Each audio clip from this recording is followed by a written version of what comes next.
Hi there, I'm Dr. Emma DeMarco, and this is the Unmusical Podcast.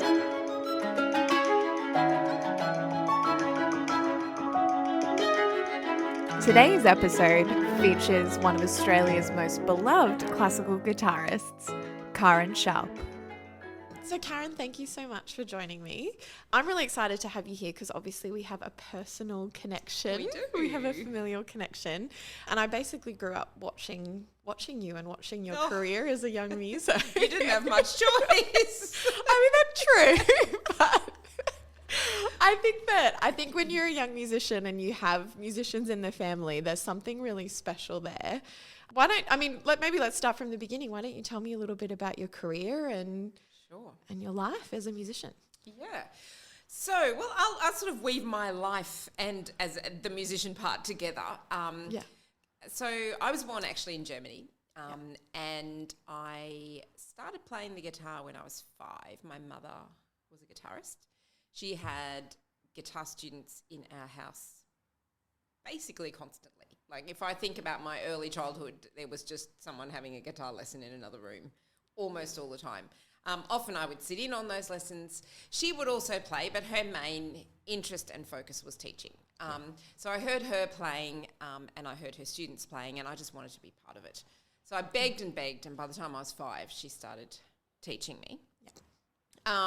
Then music became, it was always a big part of my life. It was a big part of family life. You know, my grandparents were both amateur opera singers, and my grandfather could play pretty much anything by ear on the piano. So there was always kind of, opera presentations at Christmas and all kinds of things that went on that I thought were perfectly normal when I was a young child.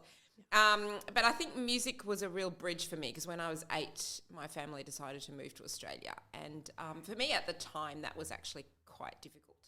I loved Australia and I loved the beaches and everything, but I couldn't speak a word of English. And I didn't want to leave Germany and all my friends and everything I was used to. And I think music was really a bridge for me. And my mother, we arrived, my mother started teaching straight away. And even people that I couldn't speak to, I could play the guitar with. So that was really important, and I think solidified the place of music in my life for me. And the fact that, I wouldn't have said this when I was 8, but the fact that it is a universal language and it's an immediate way to connect with people and also with an audience. So my mother put on little student concerts, and I guess I kind of moved naturally from playing in that kind of environment at music schools and student concerts into increasingly, I suppose, professional settings. So I played with the St. Lucia Orchestra, which is a bit of a Brisbane institution when I was 11. So that was exciting. Played my first concerto, a little Vivaldi concerto. And then, from there on in my teens, I just sort of gradually, was offered increasingly larger and more professional concerts and things that I actually started getting paid for. That was exciting. And I realised that this dream that I had always had, not even a dream, kind of an inevitable must do this of having to be a musician, was actually looking like it might actually work out. And I guess it wasn't until I was really in my mid-teens that I even had any doubts about that, and people would say, "Oh my God, do you want to be a musician? Do you know how hard that is? Do you know what that's going to mean for your life? Like, are you sure you want to do that to yourself?" kind of thing. But I really never faltered. It was what I knew I had to do, and even if it was going to be, a hard road, it was just what I had to do. Yeah. So then, I guess, kind of in a very organic way, I started playing more professionally. I won some awards in international competitions. I went to UQ to study music, which was great. And my mother was still my teacher, even at UQ. Okay. Which was great, but also really hard. Well, I was going to say, as someone that also has a musician mother who could not teach me a thing, everything was a struggle, and I just never believed her, I don't think.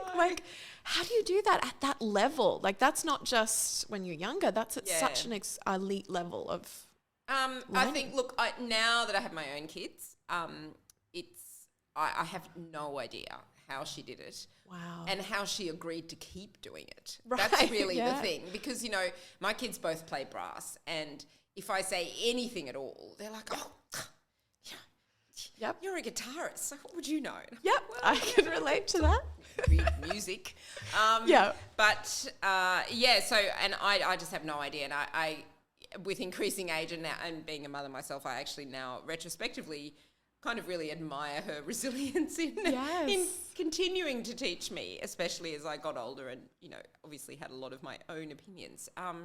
So she did teach me, and I then had masterclasses and sort of small series of lessons with all kinds of people. I travelled a lot more, went to festivals, started being invited to play at guitar festivals internationally, and then kind of, I suppose, moved out from there. I made my first recording, got a recording deal with Warner Music. Yeah. I made 3 albums with them, and then the record industry was kind of changing. I then moved to ABC, made lots of albums with them. Yes. And things just kind of took off, but always in a way that I felt were small steps. I never felt like there was one big thing that propelled me to, the next big thing. It was kind of, it was really like building a wall of bricks and just putting the next one on and, and of course some things happened that were good and lucky in some way, someone happened to be at a performance that happened to be in charge of something or other, whatever. But it was definitely sort of a natural and consistent kind of growth associated with a huge amount of hard work from my perspective. And I mean, as you know, you learn so much about not just music, but about yourself and about humans and business. And, I remember at one point, when I was quite young, I was the record company were writing media releases about me, and they'd sort of give them to me to check, and then I'd sort of make a few adjustments. They're like, oh, this is great. And then they actually asked me whether I'd write a media release for someone else, and I was like, no. Like I sort of got good at it to the point that they thought I was quite good. So, it just to show that you really do build so many different skills in this industry, and you have to have so many different skills.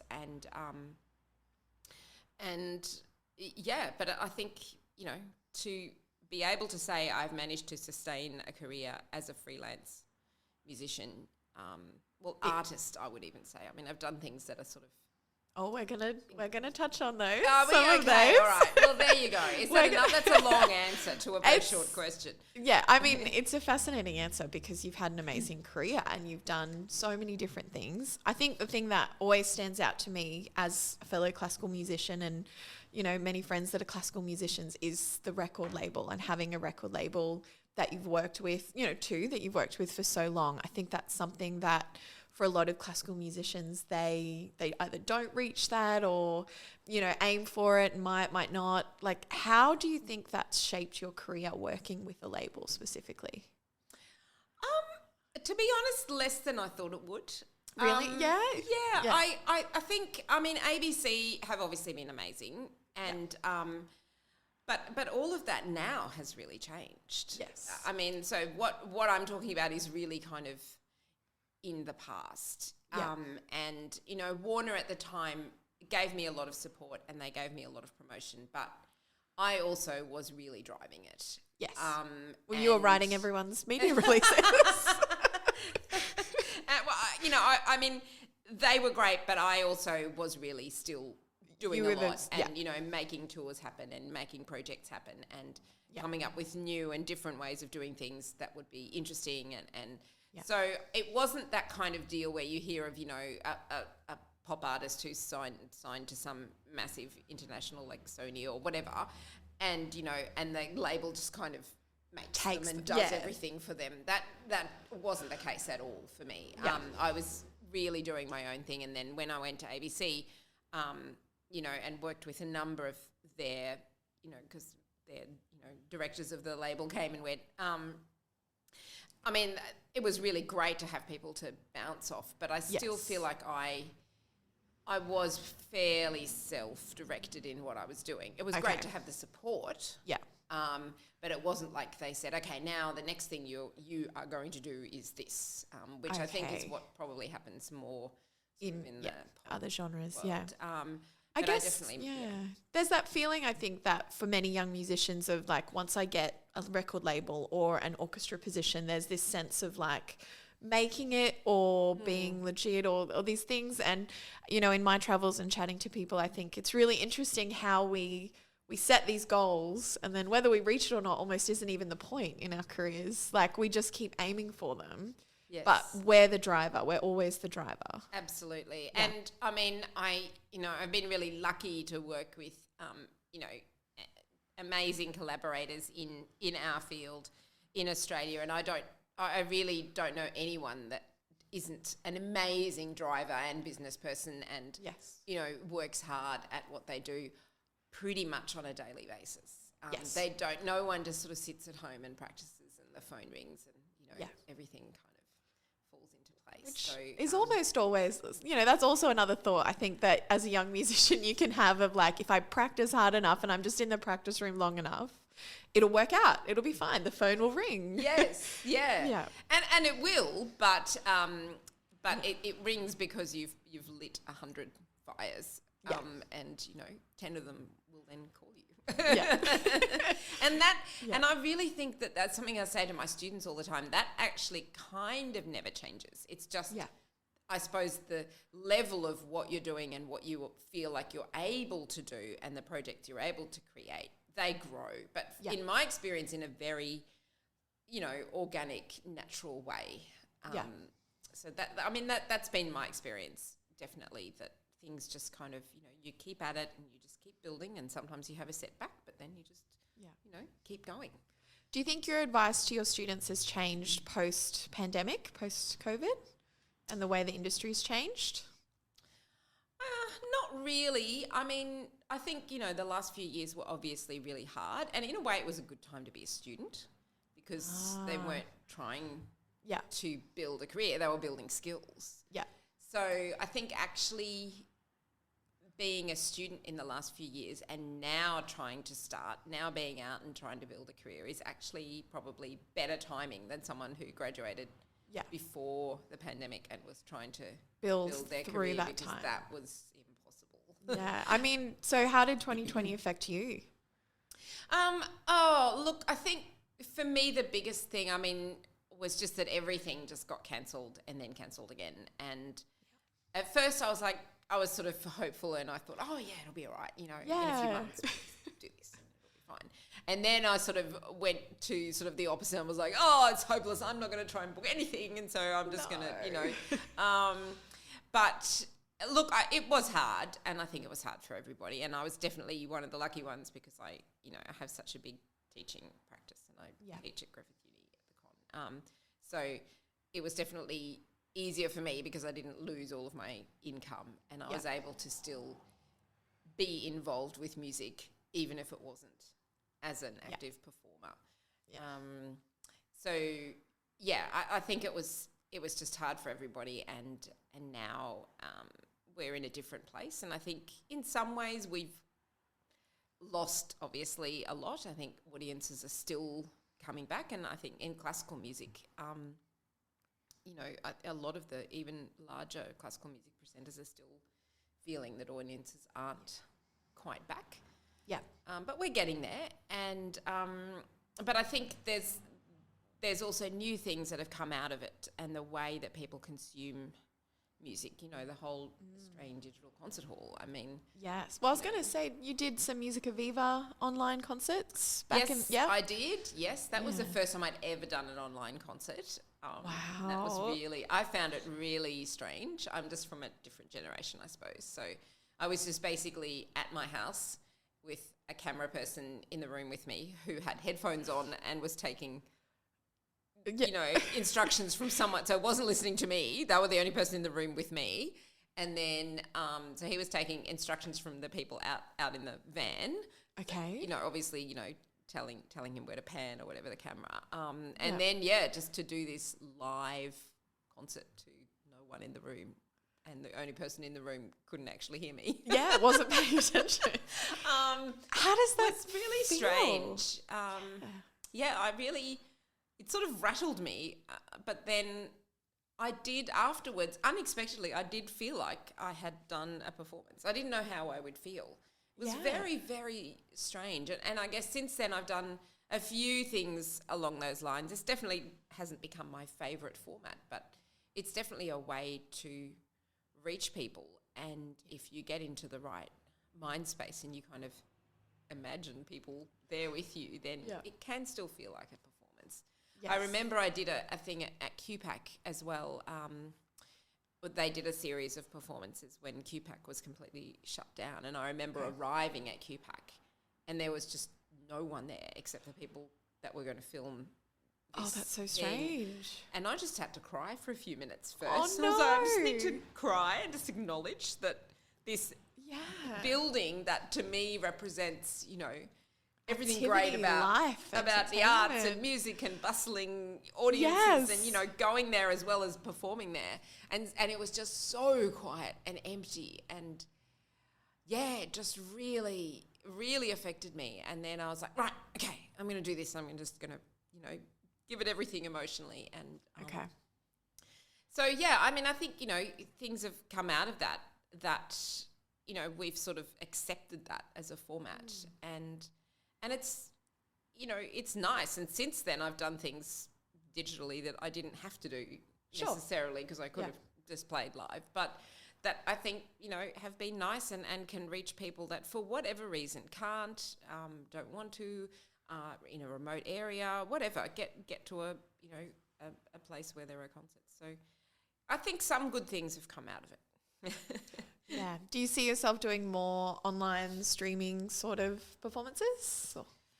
Not so much performances. I mean, I'm happy to do that, but I don't see that as being sort of the main thing I do. I have started recording again, which I probably should have done through the COVID years. But I guess when it all started, no one knew how long it was going to go for. Yes. And it was sort of like, this will just be a few weeks. Yeah.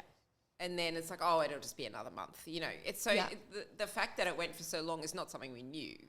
If we had known that, we would have all planned differently. Things differently. Yep. Yeah, but I'm doing a fair bit of recording now, and that's been really fun to get back to that, and learning how to do that myself is also really empowering. It's something I haven't done before, actually, just recording myself and getting exactly the sound that I want, which I've always sort of been in charge of, but always with the help of someone else. So to now be able to know how to do all of that and just create a sound that I like and make solo recordings, it's really nice. Yeah, wow.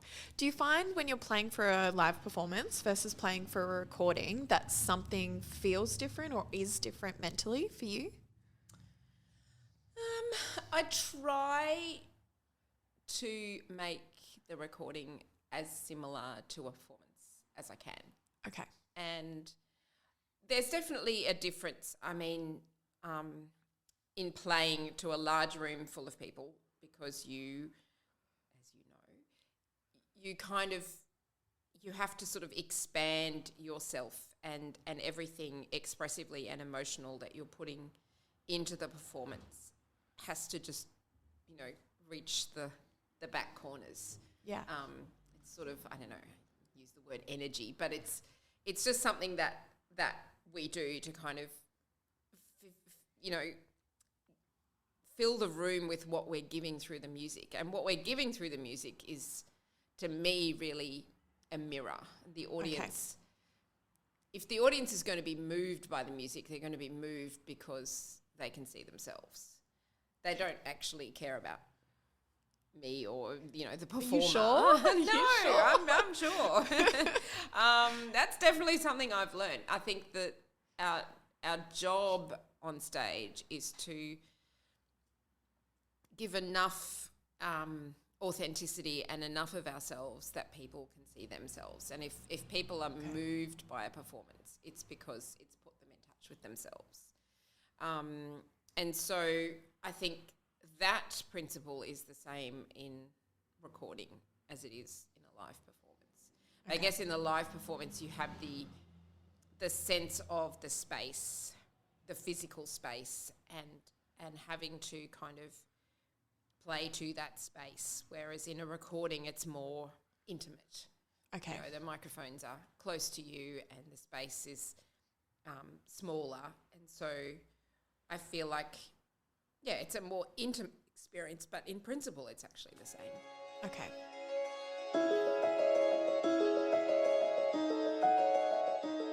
So I've done 2 albums with my quartet, and one thing we always love to joke about is the recording monster. And it's like when, you know, that little monster creeps into the back of your mind and it's like, oh, I made a mistake. And so you do it again and then that same mistake happens, and it's like the little recording monster comes out in the room. When you're recording, do you have something like that, or do you have things that you go through in that process? Look, that's really, really familiar. And you just, you just have to kind of put that aside. Yeah. But it's really familiar. It's always there, and the potential for it is always there. Yeah. And it's that sense of hyper-awareness and wanting something to be perfect because it's going to be there forever. Yeah. And I guess I've learnt over the years that the more I do that, the more... First of all, the much worse I play, but also the more disconnected and sterile it sounds afterwards. And it's amazing how you can actually hear that when you're it's like you can hear the performer's thoughts in the music, even if you can't see them, even if you can just hear it. And so I think if you're thinking, you know, about that, and you have that sort of hyper focus. The thing is that what we're doing as instrumentalists is so complex neurologically, obviously, of course, that if the more we have that hyper focus, the more we try to control all of those details. This is my theory. Yeah. And that's why the more we try to control it, the more it goes wrong, because we actually can't. Yeah. If we even tried to think about all the muscles we need to take one step, we would fall over because we just can't. Yeah. So to think about and to try to hold more in consciousness than we do when we just sort of freely play. I mean, you know, obviously we're conscious and we practice details, but then there comes a point where we, you know, things become sort of blocks of awareness and things happen automatically. And if we try to bring all of that automation back into conscious control, which is what we do when we have that hyper focus, everything just falls apart. And you lose the emotional connection. So if I'm in that, what did you call it? Recording monster? The recording monster. I don't move forward. I just try to change my frame of mind, my state of mind, because it just doesn't, I know that it's not going to go well. Yeah. No, I agree. We definitely have a few laughs and a few jokes and maybe stop for a coffee and come back because... Yeah, there's just so much about mindset that I think we can take for granted as musicians. Absolutely. And working with students as well. You know, you've mentioned your work at Griffith University at the Conservatorium. Do you do a lot of mindset work with your students in lessons or in lectures? Is it a specific thing or something? Yeah. So, I'm really lucky because I work obviously with the guitar students, but I also teach a couple of performance strains to the performing students, so the jazz and classical students. So I do workshops with them and we talk about stage fright and sort of, you know, stage craft and expression on stage and incorporating acting techniques into musical expression. I'm actually doing my PhD about that at the moment, but that's a whole other subject. So that's a big passion of mine and something that I talk about a lot. And, you know, we teach people at tertiary level internationally, we teach people the craft of playing an instrument. Yes. It's not really part of the expected culture of what we're doing that we teach people how to perform. Mm-hmm. We teach people to play expressively, but we don't necessarily teach people how to bring that to an audience and what that process is and what it's for and how you do that. We kind of, everyone sits at home and practices, and then suddenly they're expected to get up in front of a panel or an audience and do that, and they haven't really been shown how to do that. And that's very different when you look at the curriculum of, a tertiary acting course, for instance. From the very beginning, like from first year, they're taught how to overcome self-consciousness, how to, be expressive, how to draw on imagery and, emotional triggers to help them, be authentic in their feelings that they're portraying. And we actually need all those skills, but we're not taught how to do that. That's sort of, people are said to be musical and, naturally, have a good stage presence. But it's sort of almost a coincidence. We're not really taught that. So that's something I'm very passionate about and something I've spent a lot of time thinking about and something I'm now very lucky to have been asked to actually teach. So I'm really, See, that's interesting, because that just made me have the thought, maybe the people that, or, young students we consider are musical, inverted quotes, are they ones that maybe that can just tap into emotional triggers and draw on these sort of acting skills that maybe other people, if they had the training, would match? Do you think there is something innately in us, or is it something that we just need to learn those skills to draw on within ourselves?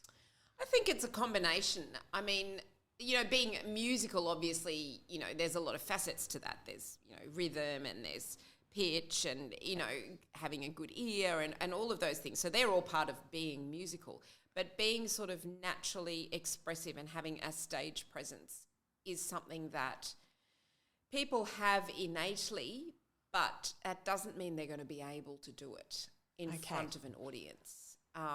So someone that doesn't have it, I think they can learn that to some extent, and it can be brought out of people. But I think that's kind of the essence, really. We're bringing it out of people, and we're giving them a framework through which to work on, to know what to do on stage. And that's kind of what's missing in tertiary music education, and arguably it's missing because of the way that tertiary music education evolved over the last couple of 100 years, which really conservatoires began as places to train orchestral musicians who would do exactly as they were told. Yes. And also tertiary music training grew out of musicology. And so this idea that we're training performers who, maybe a couple of 100 years ago were seen as the servants of composers, but really that's not our place anymore. And it's taken, arguably at least 150 years or so for tertiary music education to start. That I'm talking about sort of the really traditional, what we consider the conservatoire model, which is still in place in most parts of the world. Definitely.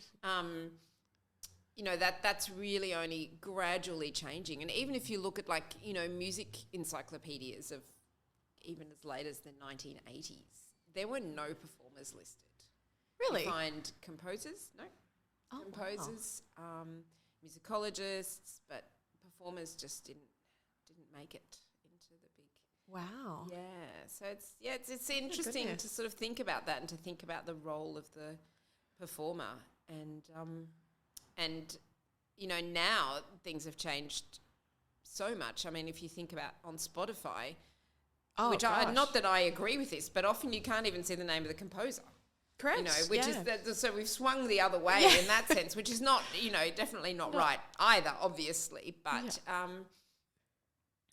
think a middle ground where all the parts of what makes a performance or a recording are acknowledged is probably where we need to be. And I think that idea that we need to teach people how to perform and what it means to perform, what it's for, what you're meant to do on stage. You don't just do something you've done at home and get up and do it in front of people and expect that it's going to, that's it. It's so much more than that.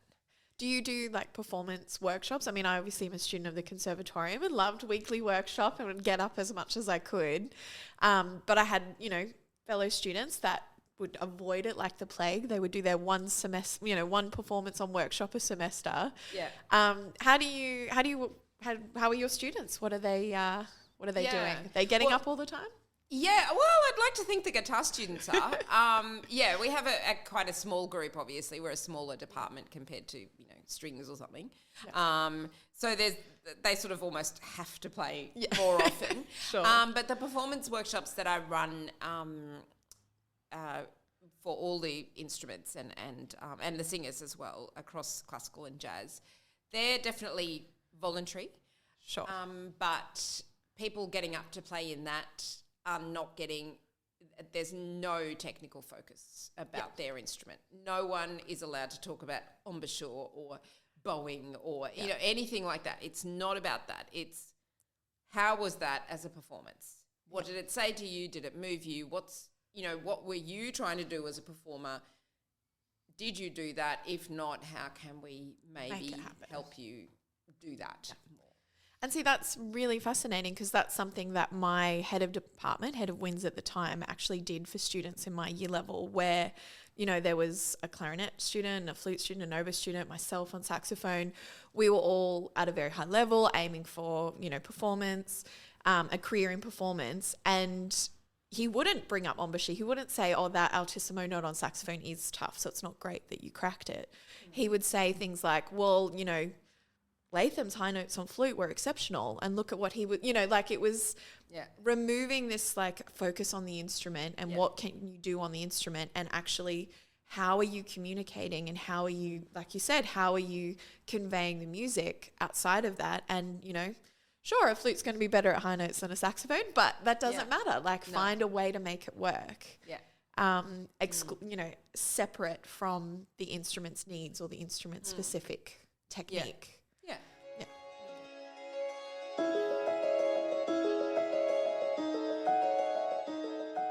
So we're going to pivot a little bit because you mentioned your acting.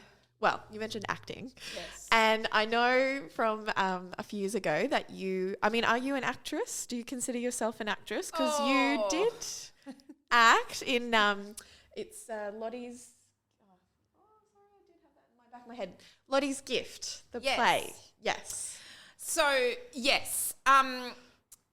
Look, I can act. I had in the end, actually, quite a bit of training. You went to NIDA, I saw? I went to NIDA. I did a summer school there, I think it was 6 weeks or something.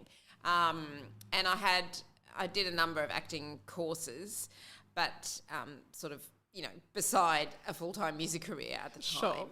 But I had a lot of one-on-one lessons. And then through doing the play and going through various incarnations of that play, I think we went through maybe 4 or 5 productions of the play and just working with amazing directors. Yeah. And when you're doing a one-woman play in which I was playing myself and various characters, and you have, like a 90-minute show and you're working with a director for 3 weeks, it's like, acting lessons on steroids. Like it was really intense, and I had voice lessons and all of that. So, I definitely built acting skills, but they were and continue to be for me at the servitude of enhancing what I'm doing with music. Sure. So I'm not interested in acting away from music. Okay. And I'm interested in how the two work together and I suppose enhance each other. Yeah. So that's been something I've done, and the play was definitely the biggest example of that. It was also written by David Williamson, which incredible. Obviously really helped.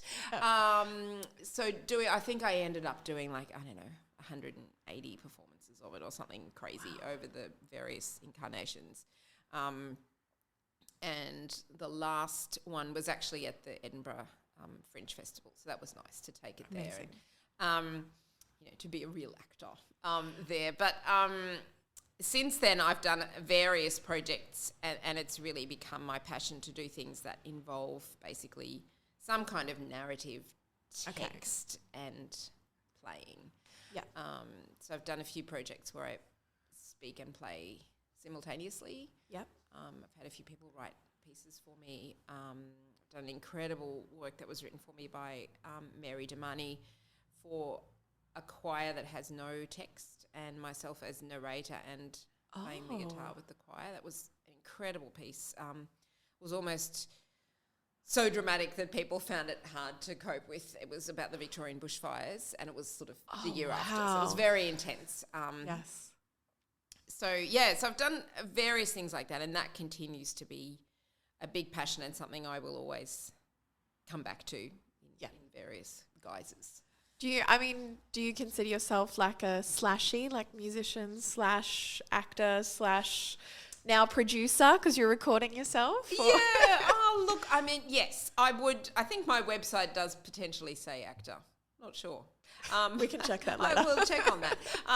Look, I consider myself to be a guitarist and a collaborator, a project creator, an actor, a teacher, and just, a general maker of creative things that hopefully communicate something. Oh, I think you do more than that, but yeah.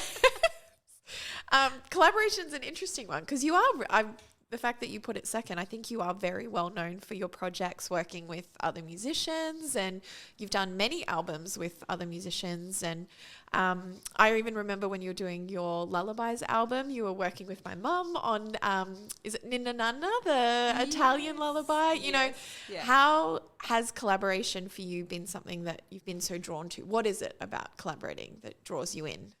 Well, it just, it gives you someone to bounce off in the making process. Yeah. And then together you then bounce off the audience when you present it. But I think the making process, whether it's with another musician or whether it's actually with someone from another art form, is just really, really so full of inspiration and possibilities when you're working with someone else. And my thing now tends to be, if I see someone's work or I meet someone that I just find immediately interesting and inspiring, then I want to work with them. Yeah. Even if it's sort of weird and not immediately obvious of what we might even do. Okay. So I remember years ago I was sitting in a cafe with Rob Davidson, who is one of the creative directors of Topology, and someone I've known as a composer for a long time, and as a musician, obviously, and as a performer, I should say. Composers are musicians. I just realised. I've got to be careful what you say. And Trent Dalton, who I had coincidentally met. This is before he became a famous author. And he was, and we just sat down with it. Okay, what can we make together? Because we had all sort of connected and thought, we need to do something together. And we ended up creating this project that still is one of the things closest to my heart of anything I've done, called Love Stories, which was, Trent made a film which was a very simple series of interviews with residents of the 139 Club in Fortitude Valley, which is a shelter for homeless people. And he asked them, what is love? Okay. And it was so beautiful, and the answers were so incredible, and the way that he sort of put that very simple but very effective film together. Topology wrote the music, and we all performed that live with the screening. Film. And that has had a number of incarnations. But, things like that, like, we didn't know we were going to do that. We were just having coffee thinking, okay, we all like each other. We all want to do something. What can this end up being? And that's what evolved out of it. And I think they're some of the greatest projects, when almost no limitations except the skills that everyone brings to the table. Okay. And then you just kind of say, okay, what can we do with this? What feels right? Yeah. Wow. Amazing. Look, let's finish up with a couple of questions that I'm asking everybody who's on this season of the podcast. Oh, these are always scary. They are a little scary. I think you've already touched on the first one anyway. I mean, what advice do you have for young people looking to get into the music industry or classical music more specifically now and especially post-pandemic? I think the biggest thing is to be true to yourself, to think about who you are, who you want to be, and not who you think you should be. Okay. And just follow your heart and say yes to everything. That's a good one. Yeah. That's a good one. So another question for you. What don't you think people know about a life in the music industry? I think people have no idea how hard we work. People think that we play a bit of music and once you can do it, you don't have to practice anymore. So you just sort of roll up at the concert. And it's fine. It's all done for you, and then you just roll up and you just play a bit and that's it.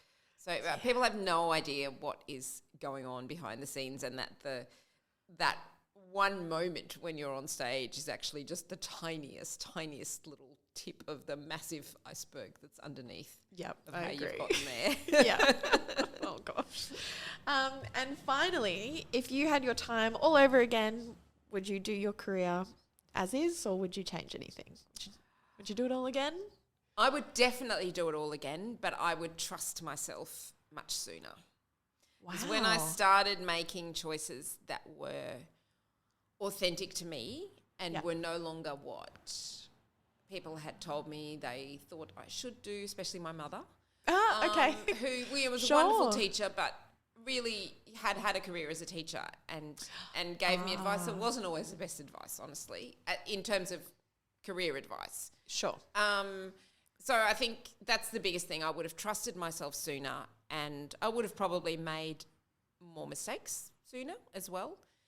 But that's the only thing I would change. I definitely wouldn't change doing what I've done and persisting with it, and having obviously so many amazing life experiences as a result. Wouldn't change it. No. Oh, incredible. Thank you so much, Karin. Thank you, Emma. Thank so you. Lovely to talk to you. I